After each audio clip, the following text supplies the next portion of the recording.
Ассалаумалейкум, крем жуық қауым. Бүгін міне қонағымыз Карпас кеңсесінде Димекең Димаш деген ағамыз, әрі досымыз, әріптесіміз, бәрлеріңіз білетін, көбілеріңіз копировать ететін атын фирманың Тазалюкс компаниясы.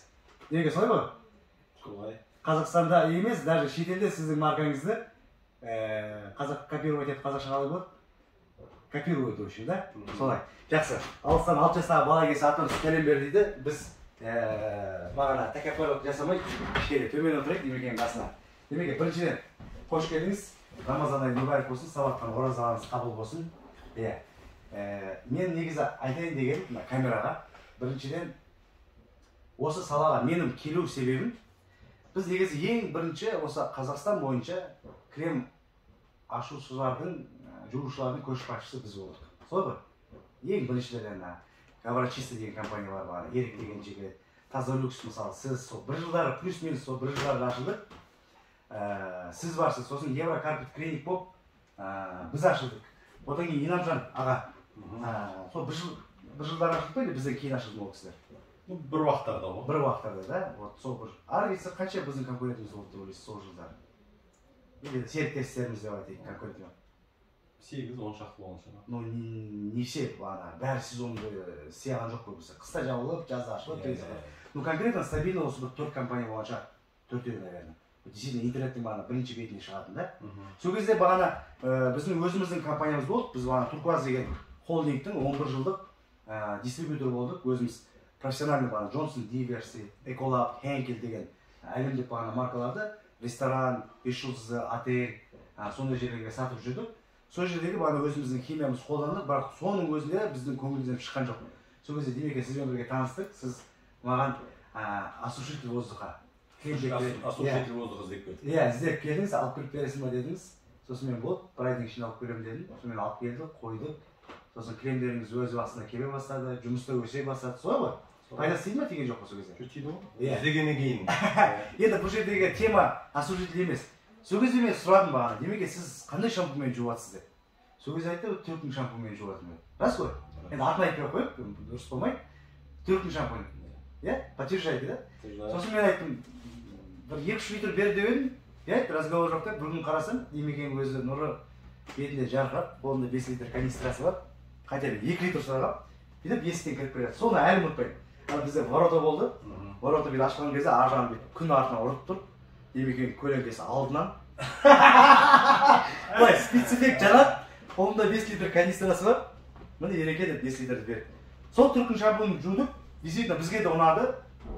Одан кейін бағана өзім крем жудым. Сол кезде мен мынаны түсіндім бағана. Бұл проблема менде болса, значит, Қазақстан бойынша бір 50-60 крем жуатын компания болған шығар. Алматыда 7-8, Қазақстан бойынша бір ар кезде 100 деп айтайық. Осыларға мен осын сатуым керекпін. Осыларға мен осы сервисті көрсетуім керекпін, үйретуім керекпін. Құрылғысы бар, шампуны бар. Сөйтіп мен сөйтіп бастадым. И ары бір жарты жыл, бір жылдан кейін мен крем жуатын цехымды жаптым. Естерсіз, сосын сіз өзіңіз лично маған звондап айттыңыз, Ереке, сіз не кремді жуғышсыз ба деген бір әңгіме болды, сондай сұрақ болды. Мен айттым, Демеке дедім. Әрі сіздерге мен шампунь оборудованияны сата тұрып, еще мен сіздерге, және сіздерге чеким yapıyoruz da. Сіздерге бәсекелес конкуренция жасауға дәтім бармайды деген сондай бір әңгіме болды. Подтверждайте? Мен дедім сіздерге конкурент болмайын дедім. Енді бастапқы кезде біз ашылған кезде, мына қазіргілер роторный машинамен, кішігіріммен бастап жатыр, біз оны үйретіп жатырмыз. Ол кездерде біз $100,000 бұл кәсіпке салдық. Рас қой? Сіз енді примерно қанша $150,000 салған шығарсыз сол кездерде? Мүмкін одан да жоқ шығар. Менің салған ақшам қазір ешкім сенбейді оны. Бір сказка сияқты да, ертегі сияқты. Мен $130,000 ақша салдым. Еврокарпет клиникке. Кейіннен мир чистый ковровты ашқан кезде біз $140,000 ақша салдық. $140-150,000. Өйткені бағана 10 щеткалық, 8 щеткалық, мына жазылым болып жатыр. Жайрақ не қылсаңыздар. Соған қарамастан сіздердің көңілдеріңізге қарап жүріп тұрған действующий компанияны камера жазып отыр. Действующий компанияны алып жауып тастадым. Бір сіздердің көңілдеріңізге қарап. Солай ғой? Солай. Хотя мен сол $140,000 салғанды, бана інімді, туысқанымды, мамамды басына қоя сап, атын өзгерте салып, бүйтіп жүргізіп жүре бермеуге болады. Қосымша бір табыс ретінде. мог бы это делать. Но бірінші очередь ойлаймын. Но я не такой дейсіз. Жоқ, саудада негізі адалдық болу керек. Бірінші адам өзіне шыншыл болу керек. Одан кейін бағана өзімізде қазақшылық деген болу керек. Қазақты жігіттік сөз деген болу керек. Айттың ба, сену керексің.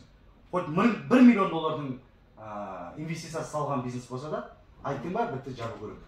Если сен олармен жұмыс істеймін, сыйласам десең, онда ол кісілерге конкуренция жасамау керексің. Мен қазір естіп отырмын, негізі рынокта құрылғы сатып, шампунь сатып жүрген кейбіреу өзіміздің қазақ бауырларымыз тура бағана крем жуатын фирма ашып, сатып жүрген адамдарына өздері бәсекелес. На ровном месте бағана тып-тыныш жерде конкуренция орысшасы, қазақша бәсекелес жаратып жатыр, немесе жасап жатыр. Енді ол бағана бір-біріне қарама-қайшы. Мен оларға айтатын, негізі мен былай айтуым керекпін да, молодцы, осындай қателік жасап жүре берін деді. Жасасаңдар жасай беріңдер, жігіттер өздерінің нелерін, мен оған бағана не қылмаймын. Сендер өздерің бағана өз жолдарыңды өздерің жауып жатсыңдар. Ол жағын енді өздерің білесіздер. Сөйтіп міне бұл видеоның темасы біз қалай Carpax деген марка болдық. Сол бағана түріктің шампунын демекте қанша жыл біз саттық, қанша мемлекетке саттық, сіз үшінші ағасын білесіз ғой бағана түріктің шампунын. Неше жыл саттық? 4-5 жыл шығар? 4-5 жыл саттық, иә, дұрыс айтасыз. 5 жыл саттық. СНГ полностью, по-моему. СНГ бар, Дубай бар, Араб Әмірліктері бар, Армения бар, Тәжікстан бар, Белоруссия, Россия, СНГ-ның көбісі біледі, қазақша ТМД мемлекеттері. Одан кейін міне Carpax деген 20 ай болды, демекте. 20 айда. Рахмет, рахмет. 20 айда 24 мемлекетке біз ашылыппыз. Өзбекстан, Қазақстанда заводымыз бар, өндірісіміз. Өзбекстан, Турцияда Измир қаласында. Турция арқылы мына бүкіл Европаға беріп отыр. Германия, Франция, Италия, Нидерланды. Мен вообще естімеген Европада мемлекеттерге беріп отыр екенбіз. Одан Өзбекстан арқылы Құдай қаласа Афганистан, Пакистан, Индия деген мемлекеттерге шайып деп отыр. Ал енді Қазақстаннан бүкіл СНГ-ге жіберіп отыр. Сөйтіп бағана дүниежүзінің қазақ маркасы ретінде. Мен жалғыз менің қуанышым емес, бәрілеріңіздің қуаныштарыңыз. Қазақтың бір осындай маркасы дүниенің бағана жартысын не қылып отыр, қамтамасыз етіп отыр. Мен сізге қуаныш па, қуаныш? Осы біздің осы салаға келуіміздің іргетасын қалаған, Демекен Димаш ағамыз, бүгіндерде сіздің профессиональный шампунь қолданып жатқандарыңыздың арқасы, бұл бары Ерекеңнің, Ерболдың арқасы емес. Демекен болмағанда, ол шампуньмен таныспағанда, мүмкін Қазақстанға сол профессиональный шампунь келетін шығар. 5 жылдан кейін келуі мүмкін еді, мүмкін 10 жылдан кейін келеді. Біз оны біле алмаймыз. Біреу может деле болатын еді. Мысалы қарайық, бағана түріктің шампуні. Неге Индияда жоқ әлі? Неге Пакистанда жоқ? Кремнің көкесі Иран, Индия, Пакистан сол жақтарда. Неге до сих пор бүгінге дейін әлі жоқ? Өйткені ол жақта Демекен барып 5 литр шампуньмен бағана нұрлы жүзімен бағана келген жоқ. Если вы действительно сол жақта бағана Ербол деген бір жігіт крем жу, Димаш деген бағана жігіт 5 литр шампуньмен түріктің шампуньмен кіргенде, бүгін сол Индияда да осы технология дамиды. Индияның маған сенбесеңіздер, Индияның бар ютубтағы видеоларын көріңіздер. Роторный машин жоқ, конвейерный машин жоқ. Әлі скребокпен 2 адам былай, 2 адам былай бағана. Скребокпен бағана итеріп крем жуып жүр. Әлі технология жоқ.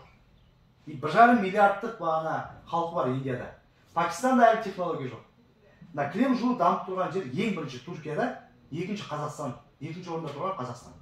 Ол мен действительно аузын толтырып 99% кәміл бұны сіздерге сендіріп айтамын. Екінші орында тұрған бағана Қазақстан, үшінші орында тұрған бағана Ресей, төртінші орында бағана сапа жағында тұрған Өзбекстан мен Ресей, одан кейін араб мемлекеттері, енді араб мемлекеттерінде теңіз бар, сосын Түркияға жақын болған соң арабтар өздері көп келеді Түркияға, соның өзінде бағана более-менее. Ал енді екінші орында сапа жағынан, жігіттер сапа жағынан Қазақстан екінші орында тұр. Крем жуу сапа жағынан. Сол демеке, осы біздің бітіре саламыз. Осы саланың іргетасын қалаушы Демекеңе үлкен алғысымызды сіздер біздер болып айтайық. Жақсы күндерде кездескенше Рамазан мүбәрәк болсын. Рахмет. Кеңсеңізге келіп тұрыңыз. Тоқтаңыз. 1 минут тұрыңыз. Демекеңе былай істейікші. Демекеңе 20 литр біздің новый мультиспрей модифицированный дақ кетіргіш 20 литр сыйлыққа. Сосын 20 литр демеке 20 литр экстрим ағартқыш обервать, яғни шашақтарға арналған. Ана мультиспрейіміз майлы дақтар, органический мотор дақтарға сондайға арналған. Рахмет үлкен. Сосын неге шампуніңіз бағана басқа шампунын қолданатсыз еді, атайып көп, соған қосатын болсаңыз, как бы усилить ее. Бұрынғы не ғой, форсымен атайып қой, типа. Дәл ма? содан 20 литрі 40 литр силқ. Мультиспрейіміз қайда? Мультиспрейден Демекеңе свежийін құйып беріңдерші, пожалуйста. Где у нас мультиспрей? 20 литров дайте, пожалуйста. Давай. Демеке, енді қазақ құрғау жібермеген ғой. Әйел адам келсе орамал тағып жіберген. Ер адам келсе шапан киіп жіберген деген сияқты. Шапан жоқ, хотя бы карпакс киіп жіберейік. Карпакс қолыңызға сатып жіберейік. Дайте 20 литров, пожалуйста. Где, поверни. Мына жаңа неміз мультиспрей бағана модифицированный 2 есе күшейтілген күші. 20 литрлік, 20 литр мына. Әрі шампунның күшін көбейтеді, әрі майлы дақтарға өте бағана пайдалы. Сосын экстрим деген бағана ағартқышымыз, отбеливатель. Бағана бүкіл кілемдерге жақсы келеді. Қайда? 20 литр бер. Мына экстрим 20 литр. Демекең багажыңа салыңдаршы, пожалуйста. Багажник. Демеке машина где? Ашық тұр ғой. Демекең несіне салыңдаршы бағана S-классына, пожалуйста. Мына не? S-классының багажнигі қатты түсіп қалмасын. Экстрим подарок. Карпакс мультиспрей пятноводитель модифицированный, усиленный, күшейтілген. И мынаны қойыңыздар, біздің шампунь Актив F7. Актив F7. Мына 3 канистра. Құрғыл кемеңіздер. Құрғыл кемесінің ниетімен сізге Демеке бердім. Ал, жақсы күндерде келсек Демеке, давайте. Не буду задерживать вас, да. Давайте, багажыңызды жабыңыз, номер S-классный номер түсіп қалмайды. Мына жерге қойыңыз. Мына Oxymax это новый наш пятноводитель. Новый пятноводитель. Сонымен Демеке, Oxymax на кислородной основе. Этот мультиспрей на щелочной основе, да? Одан кейін барып отбеливателіміз Extreme, одан кейін бағана шампуніміз F7. Осылардың бәрін сізге сыйлыққа ұсынамыз. Енді Поле чудес не к нам приехал, нет, не мы Поле чудес поехали, а сам Яковлевич к нам приехал. Вот так, да? Так что мой совет вам, если к реке будете приезжать, на большой машине приезжайте. S-класс не пойдет дейсіз ғой. Жеңіл мәшек болмайды дейсіз ғой. Онда біз жақсы Демеке, рахмет. Мына сіздің жақсылығыңыз бізге тиді, біз сіздің жақсылығыңызды ешқашан ұмытпаймыз. Әрдайым қазақ мынандай жақсы сөз бар. Қазақтың досы қазақ дейді. Қазаққа басқа ұлт дос бола алмайды дейді. Түрік халықпыз ғой. Сол үшін бағана біз қазақтар өз-өзімізді бағана қолдамасақ, бізді ешкім қолдамайды. Жақсы Демеке. Все, давай.